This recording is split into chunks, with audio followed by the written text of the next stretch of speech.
Grand Matin Sud Radio.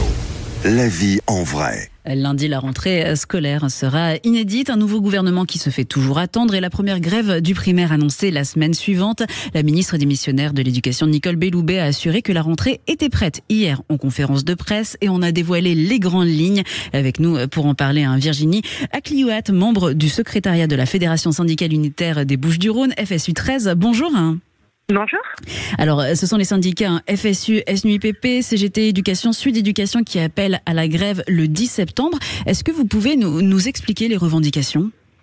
Oui, bien sûr. Écoutez, c'est pas nouveau. Le choc des savoirs voulu par le gouvernement démissionnaire et déjà le Premier ministre démissionnaire en l'occurrence, est une mesure, sont des mesures éducatives qui ont été largement décriées par la profession et combattues, que ce soit les groupes de niveau, les évaluations nationales.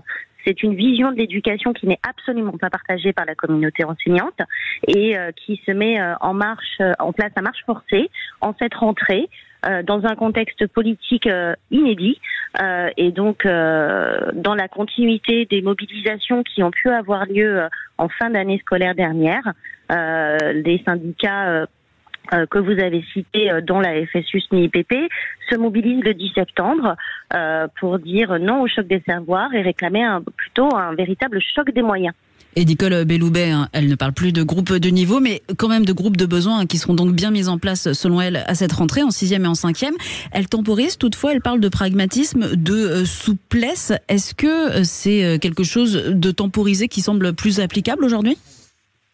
Bon, elle change de vocabulaire, mais pour autant la philosophie reste exactement la même. Et ces groupes de niveau ou groupes de besoins, dont elle a fait un lapsus d'ailleurs hier, sont mis en place dans une continuité de ce qui se passe à l'école élémentaire, de généralisation, d'évaluation nationale à tous les niveaux de classe, qui ne sert qu'à une chose, c'est sélectionner les élèves dès le plus jeune âge et les mettre dans des cases, des très bons, des moyens et des élèves en difficulté, sans possibilité d'en sortir. Les groupes de besoins qui se mettent en place au collège vont avoir des conséquences sur les emplois du temps qui sont très compliqués à faire et qui ont un manque évident également de moyens humains au niveau des enseignants en français et en mathématiques, puisque c'est les deux matières, les deux disciplines où les concours ne font pas le plein et où, sans multiplier les heures par les groupes de besoins, il y a déjà des manques d'enseignants. Oui, 3000 postes encore à pourvoir selon les syndicats qui se plaignent justement de ça. Toujours pas un prof devant chaque élève, c'était la promesse pourtant du gouvernement. Oui, et cette rentrée scolaire n'est pas différente de la précédente pour cela, malheureusement. Il n'y a pas de recrutement à la hauteur des besoins et donc on continue à gérer la pénurie dans les établissements scolaires. Et la ministre démissionnaire, Nicole Belloubet, a appelé le futur gouvernement à reprendre la réforme de la formation des enseignants. Là, c'est plutôt une bonne chose que ça continue. Alors, c'est quand même incroyable qu'on ait une ministre démissionnaire qui fait hier un exercice hautement politique, il n'y a pas plus politique que la conférence de presse de rentrée, puisqu'elle fixe la ligne politique. Et elle ne se contente pas de gérer les affaires courantes et d'expliquer dans quelles conditions vont se dérouler la rentrée. Elle donne en plus des consignes à ses successeurs pour continuer à mettre en place une réforme qui, là aussi, a reçu un vote unanime contre de la part des organisations syndicales. Elle a demandé également à ce que le budget de l'éducation nationale soit à minima sanctuarisé. C'est un signal d'alarme lancé par la ministre. Là aussi, est-ce que c'est plutôt positif ?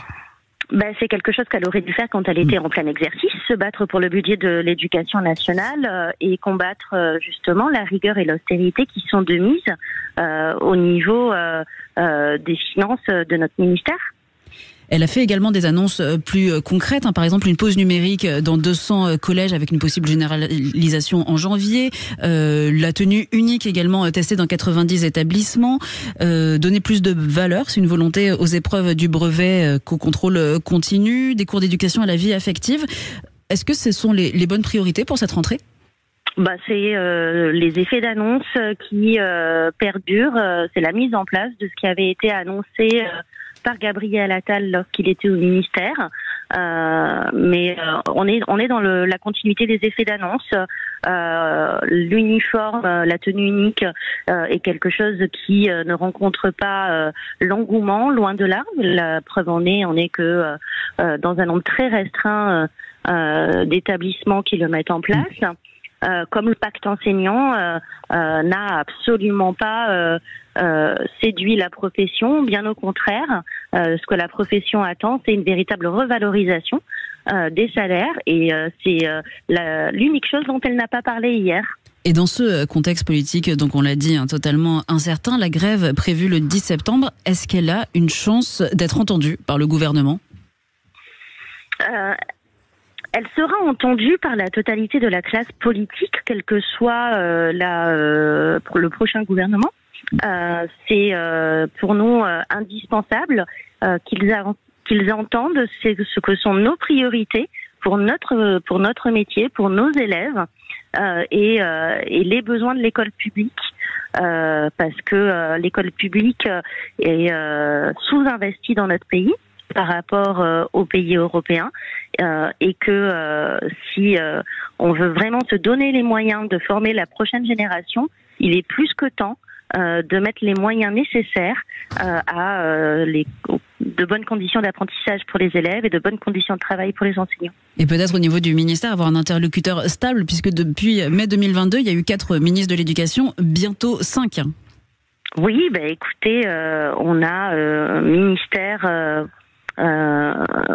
qui a connu plus de personnes à sa tête qu'une équipe de football n'a connu d'entraîneur.